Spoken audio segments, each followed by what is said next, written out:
الحمدللہ رب العالمین والصلاۃ والسلام علی رسول الکریم وعلی آلہ وصحبہ اجمعین، اما بعد، فاعوذ باللہ من الشیطان الرجیم، بسم اللہ الرحمن الرحیم۔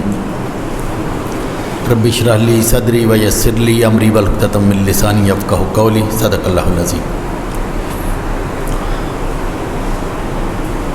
تہذیب و تمدن کیا ہے اور اسلامی تہذیب و تمدن کی وہ کون سی خوبیاں ہیں کہ جن کی بنیاد پر ہم سمجھتے ہیں کہ دیگر جتنی بھی تہذیبیں ہیں یہ ان سے برتر ہے اور ان سے بہتر ہے اور اسی کو اختیار کیا جانا چاہیے۔ تہذیب کسی معاشرے اور قوم کے بنیادی عقائد، افکار اور نظریات کو کہا جاتا ہے، اور تمدن اس تہذیب کی بنیاد پر، ان افکار و نظریات کی بنیاد پر جنم لینے والے، پیدا ہو جانے والے افعال و اعمال کا نام ہے، جیسے تعمیرات، صنعت، زراعت، لباس، رسم و رواج، اٹھنا بیٹھنا، معیشت، سیاست، یہ تمام چیزیں یہ تمدن کا حصہ ہوتی ہیں، اور کسی بھی تمدن کے ظاہری حسن کو ثقافت کہتے ہیں، یعنی اسی تمدن میں جو خوبصورت نظر آنے والی چیزیں ہیں، میلے ٹھیلے، طرز تعمیر، لباس، خوراک، اچھے کھانے، آرٹ، فن، خطاطی، مصوری، یہ تمام چیزیں ان کو ثقافت کہا جاتا ہے۔ اور ایک اچھی جو تہذیب و تمدن ہے اس کی جو نمایاں خصوصیات ہونی چاہیے کہ جن کی بنیاد پر اس کو باقی تہذیبوں سے بہتر قرار دیا جا سکتا ہے، اور اگر وہ خوبیاں کسی تہذیب میں موجود نہ ہوں تو وہ اتنی ہی کم تر تہذیب شمار کی جائے گی۔ اس میں اعتدال بھی ہے، اعلیٰ مقصد کا شعور ہونا کسی تہذیب کے لیے ضروری ہے، اس میں انسان کی عظمت اور وقار، اس کا خیال رکھا جانا یہ بھی ضروری ہے، اس تہذیب میں مساوات کو ایک بنیاد کے طور پر لینا یہ بھی ضروری ہے، سب کو برابر سمجھنا، اور آزادی فکر و عمل، وہ آزادی بھی ضروری ہے کہ انسان کے لیے اس تہذیب میں، اور وہ صفائی اور پاکیزگی کی بھی خوگر ہونی چاہیے، اس میں گندگی، غلاظت، گھٹیا پن نہ ہو، اور وہ جامع تہذیب ہو کہ زندگی کے تمام شعبوں کے بارے میں وہ رہنمائی فراہم کرتی ہو، انفرادی اور اجتماعی میدان سے لے کر زندگی کے تمام شعبوں کے لیے رہنمائی فراہم کرتی ہو، اور پھر اس کے پاس ایک ایسا نظام تربیت ہونا چاہیے کہ جس طرح کے وہ لوگ پیدا کرنا چاہتی ہے وہ تہذیب، کل پرزے اس معاشرے کے، ان کی تربیت کا ان کے پاس پورے کا پورا نظام ہونا چاہیے۔ یہ نہیں کہ اس کا مقصد کچھ اور ہو، اس کا نظام تربیت کسی اور کی جانب نشاندہی کر رہا ہو۔ تو ایسی تہذیب کو ہم اعلیٰ تہذیب کہیں گے، اچھی تہذیب کریں گے، اور جس میں جتنی یہ خوبیاں کم ہوں گی ان کو اتنا ہی کم تر درجے میں رکھیں گے۔ اب ہم یہ دیکھتے ہیں کہ اسلامی تہذیب و تمدن کی وہ کون سی خوبیاں ہیں کہ جن کی بنیاد پر اس تہذیب نے اس دنیا میں 1000 سال سے زائد عرصہ اس دنیا میں اس کا طوطی بولتا رہا، اور 1000 سال سے زائد اس تہذیب نے اس دنیا میں اپنا رنگ جمائے رکھا، اور پوری دنیا اس تہذیب کو کی پیروی کرتی تھی اور اس کے پیچھے چلتی تھی۔ اور اس کے ساتھ یہ بھی ہماری سمجھ میں بات آ جانی چاہیے خود ہی کہ وہ کون سی خرابیاں پیدا ہوئیں ہم میں اور مسلمانوں میں کہ جس کی بنیاد پر اسلامی تہذیب آج دنیا کی غالب تہذیب نہیں ہے۔ پہلی بات جو اچھی تہذیب کی ہو سکتی ہے کہ اس کا نسب و لین اور مقصد واضح ہونا چاہیے۔ آپ جتنی بھی تہذیبوں اور معاشروں پر غور کریں آپ کو سمجھ میں نہیں آئے گی کہ یہ کہنا کیا چاہتے ہیں. آپ ہندو تہذیب کی بات کریں تو ہندوازم کی کوئی پوری طرح سے تعریف ہی نہیں کر سکتا. وہ گاندھی جی نے کہا کہ جو گائے کا احترام کرتا ہے وہ ہندو ہے. نہرو نے کہا جی جو اپنے آپ کو ہندو کہتا ہے وہ ہندو ہے. کوئی ہندو کی کوئی تعریف کرتا ہے, کوئی کچھ کرتا ہے, وہ خود کسی بات پر متفق نہیں ہے. بالکل اسی طرح جو آج کی مغربی تہذیب ہے, اس میں آزادی کا تصور ہے, اس میں مساوات کا تصور ہے, اس میں سیکولرزم اور لبرلزم کا تصور ہے. آپ ہزاروں کتابیں کھول کر دیکھ لیجئے, ہر کہیں پر دوسرے کے ساتھ کوئی نہ کوئی فرق ہوگا. آج سے اگر 60 سال 70 سال پہلے سیکولرزم کی ایک تعریف دنیا میں رائج تھی تو آج اس میں بے شمار تغیر واقع ہو چکے ہیں, اور وہ خود اس بات پر متفق ہی نہیں ہے کہ کون سی تعریف جو ہے وہ اس معیار پر پوری اترتی ہے. لیکن اس دنیا میں واحد اسلامی تہذیب ہے کہ جس کا نسب و لین واضح ہے.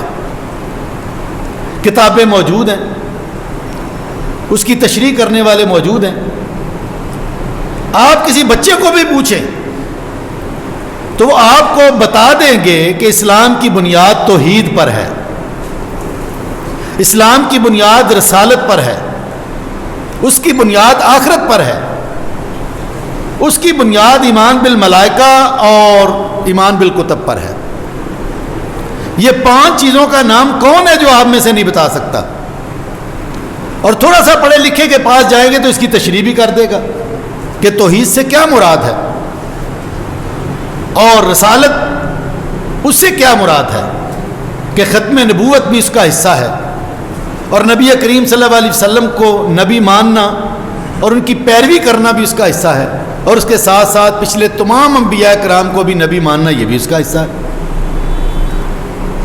یعنی اس پر اگر بات کی جائے تو بات بہت لمبی ہو جائے گی,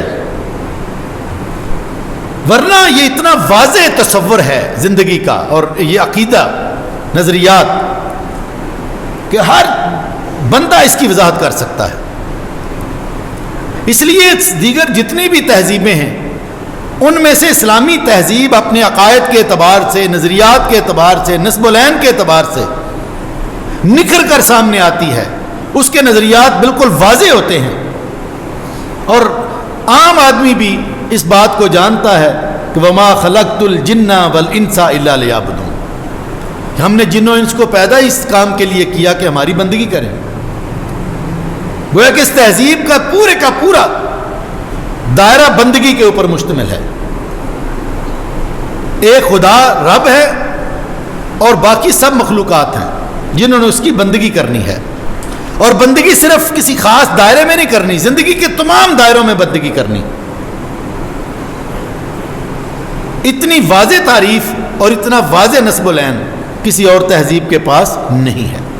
یہ وہ پہلی خوبی ہے کہ جو اس تہذیب کو دوسروں سے نمایاں کرتی ہے. کسی تہذیب کے پاس جواب دہی کا, یعنی آپ نے دنیا میں کچھ کام کرنا ہے تو اس کے اوپر چیک کیا ہے. کسی تہذیب کے پاس کوئی لاہ عمل ہے. مغربی تہذیب میں کیا ہے کہ آئے بابر بعیش کوش کے عالم دوبارہ نیست. ایک آدمی نے 100 قتل کیے ہیں, ایک بیچارہ قتل ہو گیا, مظلوم ہو گیا, وہ بھی مٹی میں مل گیا, وہ بھی مٹی میں مل گیا, بس برابر. اور دوسری ہندو تہذیب میں چلے جائیں تو وہاں پر وہ جنم ہی ختم نہیں ہوتے. 7 جنموں میں انسان کو بانٹا ہے کہ جی پچھلے جنم میں نیکیاں کی ہیں تو اس جنم میں اچھا جو ہے وہ اس کو وہ بڑا بلند مرتبہ کوئی شخص ہو جائے گا, اور اب برائی کرے گا تو کل کو وہ کتا بلا بھی ہو سکتا ہے. یہ کیسی تہذیب ہے, کیا نظریات ہیں؟ تو پہلی بات جو نمایاں کرتی ہے اسلامی تہذیب کو کہ اس کے پاس واضح عقائد اور واضح نسب و لین. اور دوسری بات کہ اس تہذیب کے پاس مساوات انسانی کا ایک ایسا ایجنڈا ہے کہ اس کے نزدیک تمام انسان وہ سب برابر ہیں. وہ گورا ہو یا کالا ہو, وہ عربی ہو یا اجمی ہو, وہ کسی بھی نسل سے تعلق رکھتا ہو، وہ کسی بھی زبان سے تعلق رکھتا ہو، وہ دولت مند ہو یا غریب ہو، وہ مالک ہو یا مزدور ہو، وہ کوئی بھی ہو، سب آپس میں برابر ہے۔ انسان ہونے کے ناطے سب برابر ہے، کسی کو کسی پر کوئی فوقیت نہیں ہے سوائے کس کے؟ تقویٰ کے، سوائے تقویٰ کے، ورنہ قرآن کہتا ہے کہ تم سب حضرت آدم کی اولاد ہو۔ رسول صلی اللہ علیہ وسلم نے فرمایا کہ کسی گورے کو کالے پر اور کالے کو گورے پر، اجمی کو عربی پر اور عربی کو اجمی پر کوئی بڑائی اور فوقیت نہیں ہے سوائے تقویٰ کے۔ کسی بھی تہذیب کے گولڈن پیریڈ وہ ہوتا ہے جب وہ جنم لیتی ہے، جب وہ عروج پر ہوتی ہے۔ کیا دنیا نہیں جانتی کہ بلال جس کو مکہ میں ٹھوکروں سے نوازا جاتا تھا، جب اسلامی تہذیب غالب آتی ہے تو اس کالے کلوٹے حبشی غلام کو کعبۃ اللہ کی چھت پر چڑھا دیا جاتا ہے، اور حضور اکرم صلی اللہ علیہ وسلم اس کو کہتے ہیں کہ اوپر جا کر اذان دو، اور جب کوئی سہارا نہیں ملتا، نیچے پتھر رکھنے کے باوجود اوپر چڑھنے کی اونچائی زیادہ ہے، تو نبی محترم کاندھا آگے کرتے ہیں اپنا شانہ کہ اس پر چڑھ جاؤ اور اوپر جا کر اذان دو۔ یہ ہے مساوات۔ اور یہ آج کی مغربی تہذیب کہ جو آج بھی پوری دنیا کو جو ہے وہ مساوات کا درس دینے والی، آج بھی گورے اور کالے کے تعصب میں مبتلا ہے کہ نہیں ہے؟ ابھی آج سے 50-60 سال پہلے امریکہ میں کالوں کو وہ حقوق حاصل نہیں تھے، 60-70 سال پہلے کی بات ہے، کوئی پرانی بات نہیں ہے، جو گوروں کو حقوق حاصل تھے، جب یہ پوری دنیا کو درس دیتے تھے برابری کا۔ آج بھی گورے کی جو ہے وہ عظمت زیادہ ہے ایک کالے سے۔ افغانستان میں لاکھوں لوگ تہہ تیگ ہو جائیں، عراق میں ہزاروں لوگ مارے جائیں، کسی ایک گورے کو بھی ہاتھ لگے تو پوری دنیا تھرتھرا اٹھتی ہے کہ نہیں اٹھتی؟ ان کے ہاں مساوات، اور اپنے معاشرے کے اندر مساوات کی بات کریں تو واقعی ہے، لیکن اپنے معاشرے سے ہٹ کر دوسری قوموں کے ساتھ تو ان کا رویہ مساوات کیا، وہ تو انتہائی درجے کا جو ہے وہ ظلم پر مبنی ہے۔ اور ہندو کی بات کی جائے، ہندو مت کی، وہاں پر تو ویسے ہی 4 درجے ہیں۔ ان کا برہما جو خدا پیدا کرنے والا کہ جی اعلیٰ ترین نسل برہمن ہیں کہ جو اس کے سر سے پیدا ہوئے، وہ کچھ بھی نہیں کریں گے معاشرے میں، معاشرے کا فرض ہے کہ ان کو کھانا پینا یہ وہ سب ان کا جو ہے وہ برداشت کرے،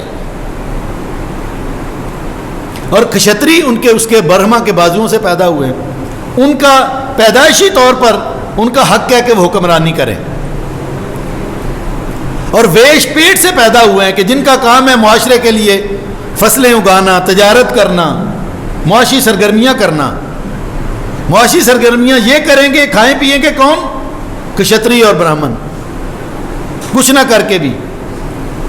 اور شودر بیچارے پاؤں سے پیدا ہوئے ہیں، ان کا کام یہ ہے کہ وہ ان کی جوتیاں سیدھی کریں، اور وہ ساری زندگی گھٹیا ہی رہیں گے،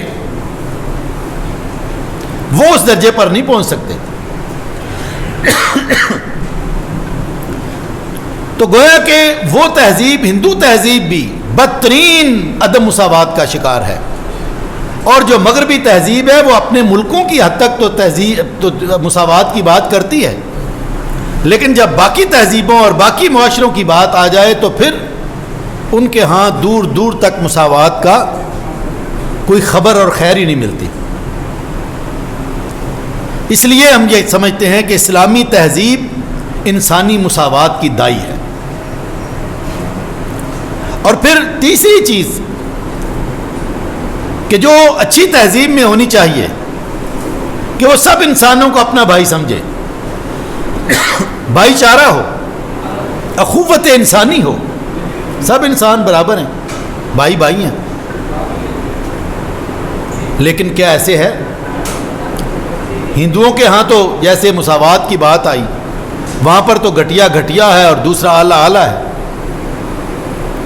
لیکن مغربی تہذیب کی بات کی جائے تو کیا ان کے ہاں بھی ان کے اپنے معاشرے کے ایک فرد کو کہ جس کو بڑا اہمیت دی جاتی ہے، کیا کسی گورے کا، کسی کالے یا کسی چائنیز یا کسی پاکستانی یا انڈین، ان کو بھی اس طرح بھائی کے درجے پر رکھا جاتا ہے؟ سوال ہی پیدا نہیں ہوتا۔ یہ بات درست ہے کہ اسلام نے مسلمانوں کو بھائی بھائی قرار دیا، انما المؤمنون اخوہ، لیکن اس سے باہر نکل کر اسلام نے ہرگز جو غیر مسلم ہیں ان کو اپنا دشمن قرار نہیں دیا، غیر مسلموں کے حقوق سلب نہیں کیے، ان کے خون پر اپنا حق تسلیم نہیں کیا۔ حضرت ابوبکر صدیق رضی اللہ عنہ کے دور میں ایک عورت کو قتل کیا گیا، وہ غیر مسلم تھی، تو قتل کرنے والوں کو اس کے مسلمان تھے، قتل کرنے والے، قتل کیا گیا، سزا دی گئی۔ اور آپ صلی اللہ علیہ وسلم نے فرمایا ہے، آپ کی حدیث ہے، آپ نے فرمایا کہ اگر کوئی ہمسایہ اپنے کسی غیر مسلم ہمسائے پر زیادتی کرتا ہے، اس کے ساتھ زیادتی کرتا ہے، ضرورت سے زیادہ اس پر بوجھ ڈالتا ہے، تو یاد رکھو قیامت کے روز میں اللہ کے دربار میں اس غیر مسلم کا وکیل بنوں گا، کلمہ گو کے خلاف غیر مسلم کا وکیل بنوں گا۔ غیر مسلموں کے حقوق دیے ہیں اسلام نے، ان کو باعزت طور پر رہنے کا حق دیا ہے، اور جو دوسرے تہذیب کے لوگ ہیں ان کو بھی جو ہے وہ وقار دیا ہے۔ تو یہ تیسری خوبی ہے کہ جو ایک اسلامی تہذیب میں پائی جاتی ہے۔ اور چوتھی خوبی جو ہے علم و حکمت۔ جو تہذیب علم کی قدر نہ کرتی ہو، جو معاشرہ عالم کی قدر نہ کرتا ہو، وہ معاشرہ کبھی بھی اچھا معاشرہ نہیں بن سکتا۔ یہاں پر میں آ کر یہ بات کروں گا کہ مغربی تہذیب کو اس میں واقعی خوبی حاصل ہے کہ وہ عالم کی قدر کرتے ہیں، انہوں نے علم کو پروان چڑھایا ہے، لیکن آج سے 1200 سال پہلے مسلمان معاشروں میں جو علم کی قدر تھی وہ تو دنیا میں آج تک اس کی مثالیں دی جاتی ہیں۔ یعنی بڑے بڑے عالم، پیچھے سے دیکھا جائے تو غلام ابن غلام اور بڑے بڑے مالدار ان کے آگے بچ بچ کر جاتے تھے۔ آج دنیا میں خلفائے راشدین کا معاملہ تو مختلف ہے نا جی، وہ تو حضور صلی اللہ علیہ وسلم کے تربیت یافتہ تھے۔ خلفائے راشدین اور صحابہ کے بعد کی بات اگر کر لی جائے تو یہاں پر بیٹھے ہوئے لوگوں سے میں پوچھوں کہ کون کون سے خلیفہ اور کون کون سے بادشاہ مسلمانوں میں سے گزرے تو شاید کسی کو اکا دکا نام یاد آتے ہوں، لیکن اگر میں علماء کی بات پوچھوں تو کون ہے کہ جس کو حضرت امام شافعی کا نام یاد نہیں ہوگا، امام مالک کا نام یاد نہیں ہوگا، امام ابو حنیفہ کا نام یاد نہیں ہوگا، امام احمد بن حنبل کا نام یاد نہیں ہوگا، امام غزالی کا نام یاد نہیں ہوگا، امام ابن تیمیہ کا نام یاد نہیں ہوگا، اور آج کے دور میں حضرت شاہ ولی اللہ کا نام یاد نہیں ہوگا، سید مودودی کا نام یاد نہیں ہوگا۔ کسی دور میں مسلمانوں کے ہاں علم کی اتنی قدر تھی کہ اس کا ہم تو تصور بھی نہیں کر سکتے۔ امام شافعی جب ابھی 16-17 سال کے تھے اور گھر سے نکلے، پتہ چلا جی مدینہ میں، مکہ کے رہنے والے تھے، کہ مدینہ میں حضرت امام مالک ہیں کہ جو عالم ہیں اور علم جو ہے وہ ان کی علم کی مجلس سجتی ہے، تو ماں نے کہا اکیلے بیٹے تھے کہ جاؤ جا کر تم بھی علم حاصل کرو۔ ماں کا کمانے والا کوئی نہیں تھا، 16-17 کا بچہ جو ہے اس کو علم کے لیے بھیج رہی ہیں دوسرے دور دراز علاقے میں، نہ ان کے پاس گھوڑا، نہ کھانے کے لیے کچھ چیز، ایک قافلہ جا رہا ہے اس میں شامل ہو جاتے ہیں کہ چلو میں بھی پیدل اس رستے میں چلتا رہوں گا، محفوظ رہوں گا۔ تو اس قافلے کا جو سربراہ ہے اس کو پتہ چلتا ہے، وہ نوجوان کو بلاتا ہے کہ بھئی نوجوان کدھر جانا ہے؟ کہتا ہے جی میں مدینہ جا رہا ہوں۔ کیوں جا رہے ہو؟ امام مالک سے علم سیکھنے کے لیے۔ وہ کہتا ہے اچھا تم علم سیکھنے کے لیے جا رہے ہو، جب تک تم اس قافلے میں مدینہ نہیں پہنچ جاتے تمہارا خرچہ، تمہاری سواری، تمہاری ایک ایک چیز میرے ذمہ ہے، اس لیے کہ تم علم حاصل کرنے کے لیے جا رہے اور میں تمہاری خدمت کروں گا، شاید قیامت کے روز اللہ کو پسند آ جائے۔ یہ تھا مسلمان معاشرے میں علم کی حیثیت اور قدر۔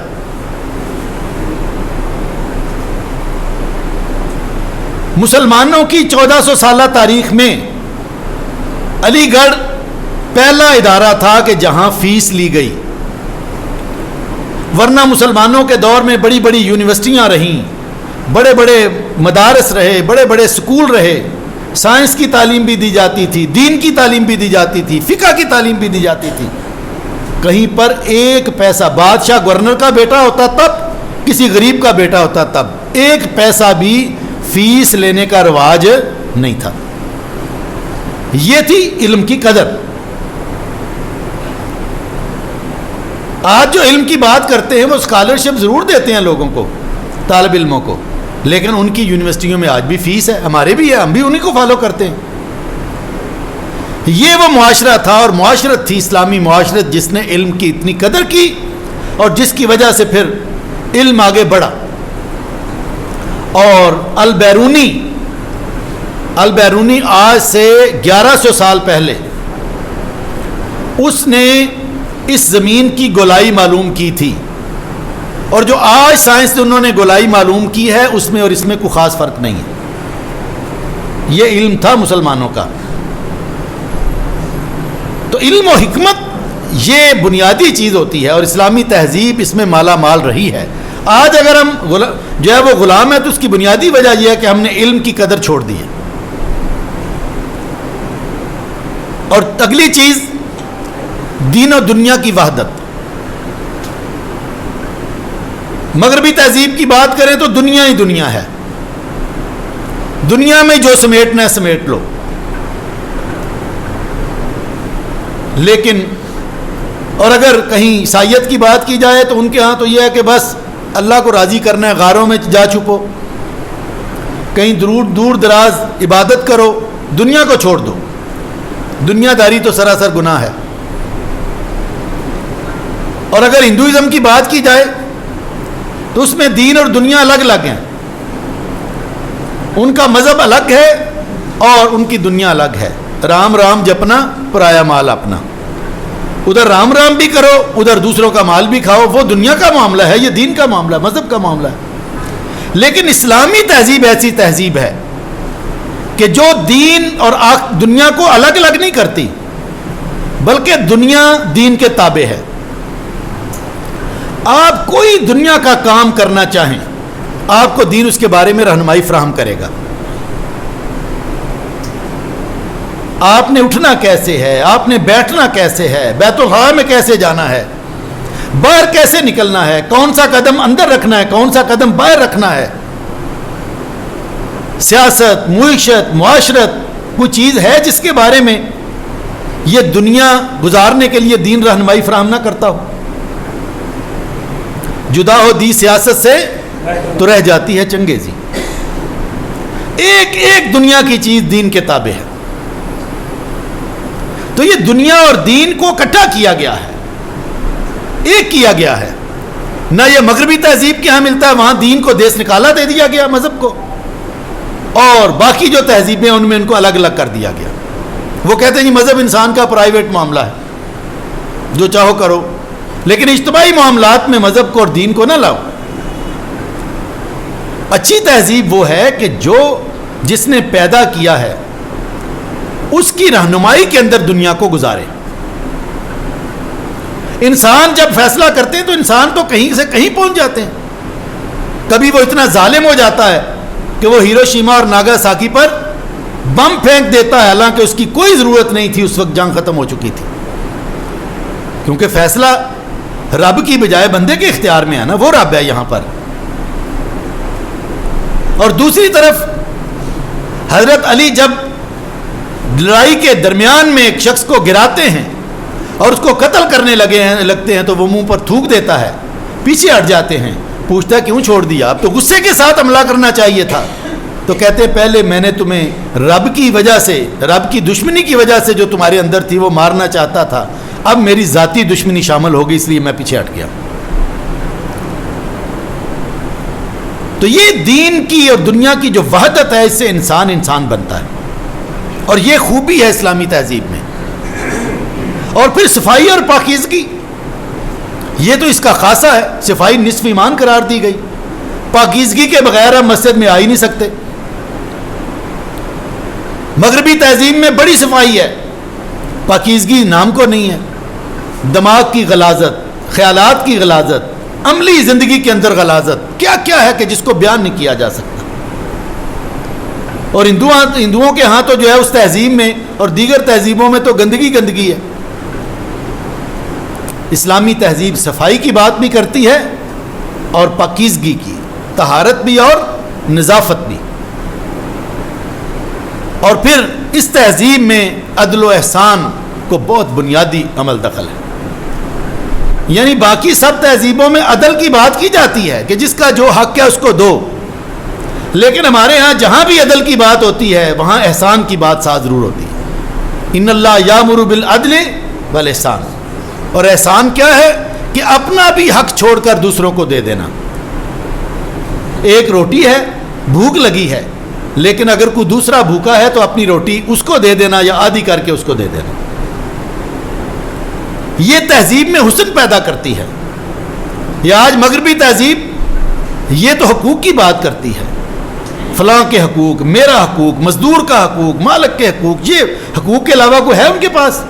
ایک لمبی فہرست ہے حقوق کی، احسان کی تو بات ہی کوئی نہیں۔ احسان خوبصورتی ہے، حسن ہے، اور یہ معاشرے میں حسن پیدا کرتا ہے، اور یہ اسلامی معاشرت کو اور تہذیب کو یہ خوبی حاصل ہے۔ اور پھر اس میں ایک بہت بڑی خوبی ہے اعتدال۔ نہ اس نے جو ہے وہ اپنے مزاج کو انتہا پسندی تک ادھر پہنچا دیا اور نہ ادھر۔ نہ انسان خدا ہے اور نہ انسان کیڑا مکوڑا بالکل گھٹیا۔ نہ اس کی خواہشات کو خدا کا درجہ دے دیا گیا ہے، نہ اس کی خواہشات یعنی جو ہے وہ حیوانی درجے میں داخل ہو گئی ہیں، اور نہ اس کی خواہشات کو بالکل دبا کر زندگی سے دور کر دیا گیا۔ توازن ہے دونوں کے اندر۔ تو یہ متوازن تہذیب، جو کہ نہ مغربی تہذیب کے اندر توازن ہے، اس میں بس حیوانی زندگی ہے، اور اگر دوسری بات کی جائے تو اس میں بس مذہب کی، عام مذہب کی بات کی جائے تو اس میں تو بس یہ کہ دنیا داری کو چھوڑ دو۔ وہ عیسائیوں نے تو شادی کو بھی جو ہے اور بچے پیدا کرنے کو بھی یہ بھی تو گناہ قرار دیا۔ ان کے ہاں ان کا فادر جو پادری ہوتا ہے شادی نہیں کر سکتا، ان کی جو ننز ہوتی ہیں وہ شادی نہیں کر سکتی۔ کیسی تہذیب ہے وہ؟ اور پھر تہذیب، آخری بات جو ہے وہ عالمگیر تہذیب ہے اسلامی تہذیب۔ کسی علاقے میں قید نہیں ہے ہندو مت کی طرح، بر صغیر کی طرح نہیں۔ ہر ملک ماست کے ملک خدائے ماست۔ ہر وہ ملک ہمارا ملک ہے جو اللہ تعالیٰ کی ملکیت ہے۔ اس کے نظریات، اس کے افکار کسی سرحد کے پابند نہیں ہیں۔ ہاں مکہ ہماری سرزمین مبارک ضرور ہے، لیکن کیا مکہ میں رہنے والوں کو کوئی الگ مقام حاصل ہے؟ نہیں۔ جو کہیں افریقہ کے دور دراز جگہ پر بیٹھ کر اللہ کی بندگی کرے گا وہ مکہ والوں سے زیادہ برتر ہے، جس کے پاس تقویٰ ہے۔ ساری دنیا اپنی دنیا ہے، ساری دنیا اپنی دنیا ہے، نظریات کے اوپر چلنا ہے۔ تو حضرات یہ وہ خوبیاں ہیں کہ جو اس مغربی تہذیب اور ہندو تہذیب اور دیگر تہذیبوں کے مقابلے پر اسلامی تہذیب کو حاصل ہیں۔ ان میں سے اکثر جو خوبیاں ہیں ان کو ہم بھول گئے، زبان سے اظہار کرتے ہیں، عمل میں نہیں پائی جاتی۔ آج بھی اگر ان خوبیوں کو اختیار کر لیں، حقیقت یہ ہے کہ کوئی زیادہ وقت نہیں لگے گا، اسلامی تہذیب آج بھی دنیا کی غالب تہذیب بن جائے۔ اللہ تعالیٰ اس پر عمل کرنے کی توفیق عطا فرمائے۔ واہ الحمدللہ۔